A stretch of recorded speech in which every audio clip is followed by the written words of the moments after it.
Today, funeral services will be held for a Citrus County deputy who died in the line of duty.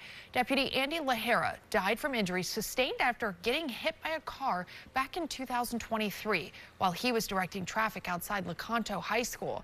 The incident happened the night of the school's graduation. He is survived by his wife and 2 sons. The community will gather to honor his life at 2:30 this afternoon. The service is open to the public at the Seven Rivers Presbyterian Church. Grab one of these. There's going to be a lot of them seen throughout Hillsborough County. Over 1,000 volunteers across 30 sites, working to keep Tampa Bay beautiful. Good job, buddy. Good job. Young and old, spread out across the Tampa Bay area, spending their weekend morning as a morning of service. You never see an unhappy person at a cleanup. This is the 20th annual Keep Tampa Bay Beautiful Coastal Cleanup. From the land, the water's edge, and even via kayak. The goal is to reduce pollution, help promote tourism, and protect our most precious natural resource. So 80% of the litter actually that is on our land right now is going to end up into our rivers, streams, ponds, ocean.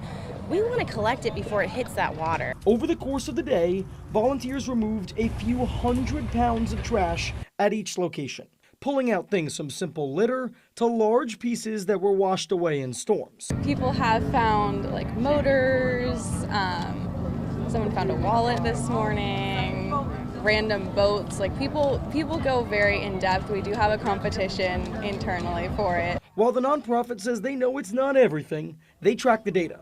And they say they know the cleanups are in fact making a difference. They tell us that cleanups never stop. Even though this is an annual event, they're working 24/7. Reporting in Hillsborough County, Ryan Arbogast, 8 on your side. County Sheriff's Office, along with other agencies, carried out another operation targeting human traffickers and sex predators, which led to hundreds of arrests. News Channel 8's Alessandra Young has that breakdown. This fool around and find out again operation lasted 7 days. Sheriff Grady Judd says 246 people were arrested, and many of them repeat offenders. Hundreds of mugshots lined the walls at the Polk County Sheriff's Office Friday morning.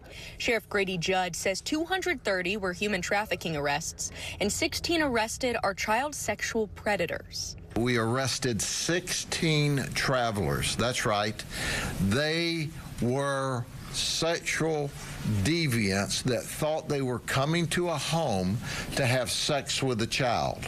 46 of the people arrested are in the country illegally. Majority of those arrested are from the state of Florida. Sheriff Judd says 37 are from his own county. Now, you would think of all the places, the people in Polk County would understand not to show up, since we do this often and we arrest 200 plus every time. But it goes to show, even in our county, there's still a few people that live under rocks. A common theme officials pointed out was the fact that many of those arrested are repeat offenders. But I think what's really significant here is that collectively, all these guys that are being arrested, they combine for over 650 prior charges. These agencies say they're working hard to get these people off the streets, keep them in jail as long as possible, and their #1 priority is to protect children. Parents at home need to wake up. In today's world with technology, evil people are finding new ways to get to your kids. It's real. This is proof of that. Sheriff Judd says the ages of those arrested vary from 18 to 67, and that criminals need to realize that agencies are working together to help take down crime. In Polk County, I'm Alessandra Young, 8 on your side.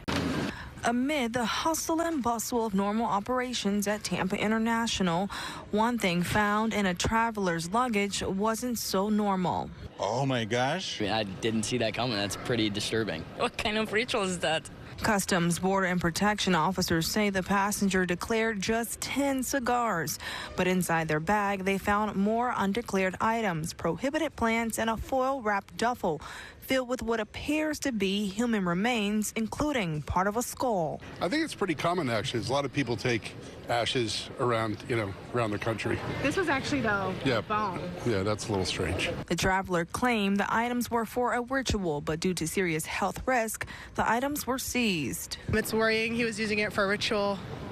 Not sure what kind of ritual that was for, but I'm glad that that's not going anywhere. CPP reminds travelers prohibited and restricted items cover everything from plants to tobacco. Human remains require special documentation, and even then, approval is rare. For officers, it's a reminder that behind every bag, there could be a surprise. I'm thankful they found that. That means, God forbid anything else you bring into an airport, an airplane, they'll be able to find that as well and seize it. So. Now, Homeland Security says they did destroy the items, but this incident is still under investigation. They have not said whether charges will be filed or not. Reporting live from Tampa International Airport, I'm George MacArthur, 8 on your side. Well, last night we told you about a new super speeder law that's putting people in jail for driving 100 miles an hour or even 50 miles an hour over the posted speed limit. Yeah, and tonight we are hearing from a defense attorney and former prosecutor who says Florida's new law may have some problems and could be challenged in court. News Channel 8's Jeff Patterson joins us now live in Tampa with the very latest on the story. Jeff. Good evening. The Florida Highway Patrol has sent us a number of videos of people driving well over 100 miles an hour. Those people are being arrested, cuffed, and taken to jail on the spot. But tonight, a defense attorney is telling us that the law may need adjustments to stand up in court. Take a look at this video from the Florida Highway Patrol. The video looks sped up, but this is what it actually looked like as a trooper pulled over a car for driving 111 miles an hour on the Bayside Bridge in Pinellas County. The driver is arrested as soon as they pull over. Most people would agree 111 miles an hour is excessive. We're driving crazy to have to drive 100 miles an hour. That's insane. Want to go drag racing, go drag racing.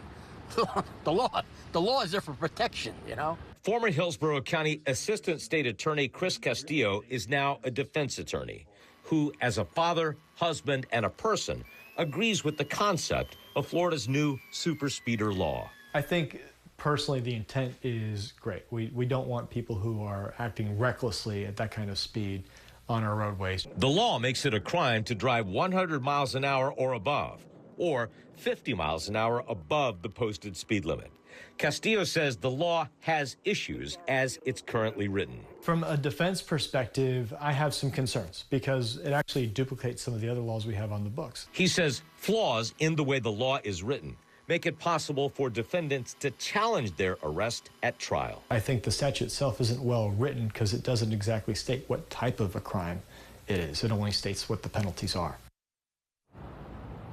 Castillo says he believes the legislature may need to make some tweaks to the law during the next session to avoid having cases thrown out. Back to you. Jeff, so what changes could be made to this law? Well, for one, this is why Chris Castillo is a defense attorney. It's his job to poke holes into laws like this. But he says there are already 2 laws on the books that kind of cover this area, and that is reckless driving and racing on the highway. He says both of those laws need to be harmonious with this existing law, and he says this law needs to spell out what the crime is, not just what the punishments are. Quite the process. All right, Jeff Patterson live for us. Thanks so much, Jeff.